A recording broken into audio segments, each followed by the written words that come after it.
보면 비화가야라는 육가야를 얘기하면서 비화가야라는 단어가 나오고 삼국사기에 하거든요. 그때가 아마 청동기 시대, 철기 초기 시대이지 않았을까. 그 불사 나라의 형태를 가지고 있잖아요. 보통 주변의 나라들은 신라나 백제나 고구려나 이런 나라들은 주변에 있는 뭐 이렇게 변한 54국이나 마한 54국이나 뭐 변진 이런 여러 소국들이 있었는데 그런 나라들을 다 통합을 해서 한 나라로 중앙 집권으로 만들어졌는데 가야의 경우에는 그게 아니고 서로 이렇게 소국이 존재하면서 연합국의 형태를 띠고 있는데 뭐 어떤 선생님은 옛날에 그리스 시대에 이러면 다 통합이 되잖아요. 그게 이제 뭐라고 해야 되나 국가 통합 과정에서 보면 그렇게 나오는데 이 지역은 거의 500년 이상을 이런 형태를 유지를 하고 있었다는 것은 낙동강 자체가 살만하게 만들어주지 않았을까 이런 얘기를 하고 있습니다.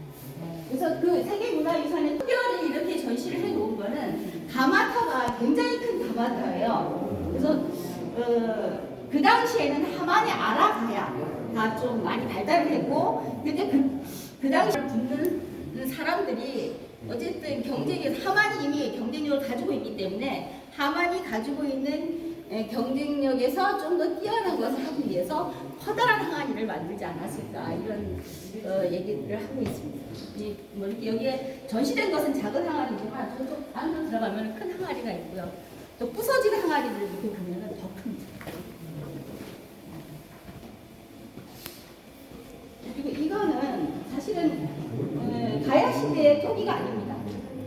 비화가야 토기가 아니고 이거는 마한 전라도의 마한 지역의 토기인데 이게 왜 이 땅에 있는가 하면 개성면에 가면은 산 능선에 골프장을 만들었어요. 그런데 그 골프장을 만드는 과정에서 이런 집터가 발굴이 된 거예요. 25개의 집터가 발굴이 되었는데 한 번은 나주에서 오신 분들이 이거를 보더니 어머 이거 우리 거네 이렇게 얘기를 하더라고요. 그래서 한 25가구 정도의 사람들이 이 시기에 이 토기를 사용하던 시기에 이쪽으로 이동을 하지 않았을까. 그래서 마한 지역에서 어떤 일이 있었을지 이런 것들 우리는 잘 모르지만 소설거리가 되지 않을까. 글을 쓰시는 분들은 이런 생각이 들기도 해요. 그래서 또 이제 고군의 역사를 봤을 때 여러분이 차를 타고 오신 지역 있죠.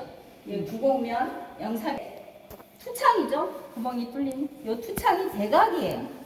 대각이고 요 뚜껑이죠. 요 뚜껑을 뒤집어서 이렇게 놔도 그리고 이 안에 있는 또 투창이 있잖아요. 이런 것들이 도치. 또 거꾸로 뒤집어서도 사용을 할 수가 있다. 그리고 이제 문양이 특별한 문양이 있어요. 이 안에 빗금으로 이렇게 쳐진 게 있지요. 뭔가 이렇게 이렇게 뭐 애벌레가 기어가는 것 같은 애벌레일까 이렇게 생각을 하는데 어쨌든 이게 애벌레 문양이라고 합니다.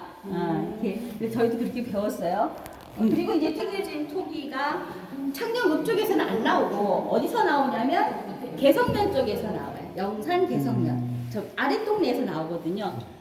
그리고 이제 이게 뭐 글자를 사용한 그래서 비화 가야 시대 그리고 가야 시대가 기록이 남겨진 게 별로 없잖아요. 없는데 저런 한자가 새겨진 걸 보면 글자는 사용을 했었겠다라는 추측과 함께 이 대간이라는 것이 어떻게 보면 왕이란 뜻도 되고 대간, 대칸 그리고 이제 그 간이라는 글자 자체가 그런 것을 뜻하는 것 같아요. 그래서 세력이 창녕읍 쪽으로 이동을 하면서 개성이나 영산에 있는 토호 세력들이 자신들의 그 세력을 유지하기 위해서 우리는 아직도 힘이 있다는 것을 보여주기 위한 글자가 아니었을까 이런 얘기들도 하고 있고요. 그래서 옛날에 향소부곡이라는 게 있었잖아요. 그 신라에서 그 다른 나라를 통합하면서 만들어진 마을 또 이런 것인데 개성면과 부곡면, 그 영산면에 많아요. 많습니다.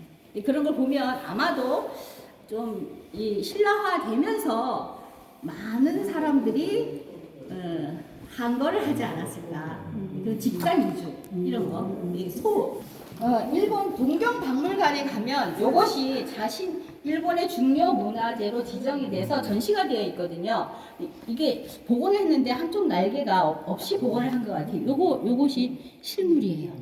그 동경박물관을 저희가 한번 갔어요. 우리 유물이 많다 해서 갔는데 조선의 문화, 조선노 문화에서 왕의 문화 해갖고 이렇게 유리관이 하나 이렇게 있는데 그 안에 6, 7개 정도의 그 유물이 전시가 되어 있는데 거기서 4개가 창녕산이에요. 유론, 금동, 관목, 그리고 이제 철갑, 금철갑, 그리고 이제 이 도굴이 돼서 간 거죠. 도굴이 돼서 갔는데 우리나라에서 1960년대에 반환을 요구를 했는데 개인 재산이어서 손을 댈 수가 없다.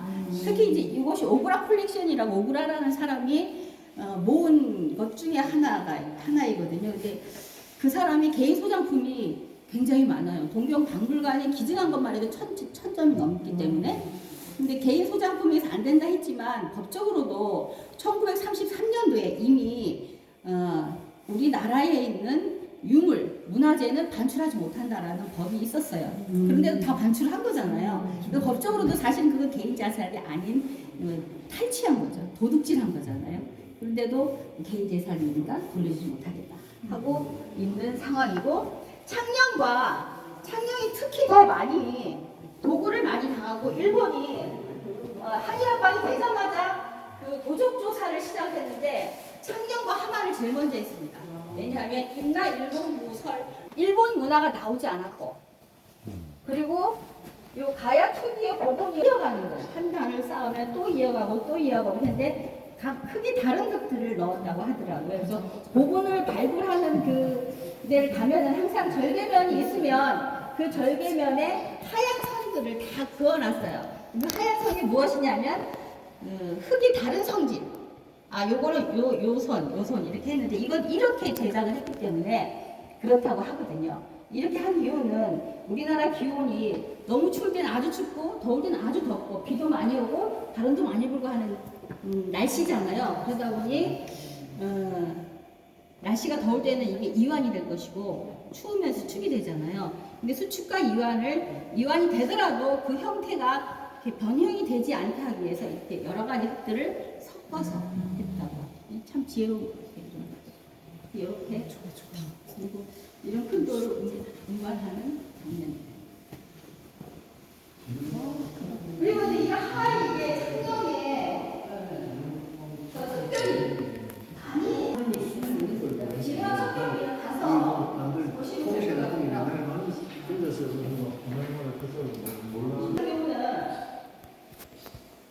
신라 다양한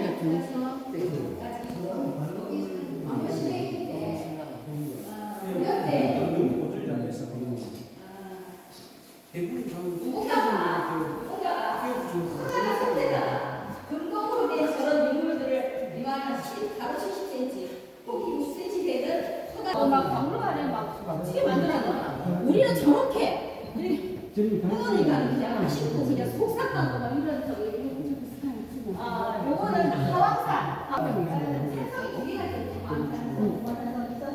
전쟁시계는 거기 가서 생활도 하고 이 숟가락이 이거는 고려시대 숟가락이에요. 그리고 이제 이렇게 뭉절기돼 있잖아요. 근데 지금 우리가 생활하고 있는 숟가락의 형태는 조선 중기 이후에 일반화된 숟가락이래요. 대부분 이런 것들이 조금씩 변화가 되었는데 그 독일에 지금 생각났네. 그 남영금 뭐를 도굴한 사람이 있어요. 그 흥선대원군의 아버지 묘를 도굴한 독일 사람이 책을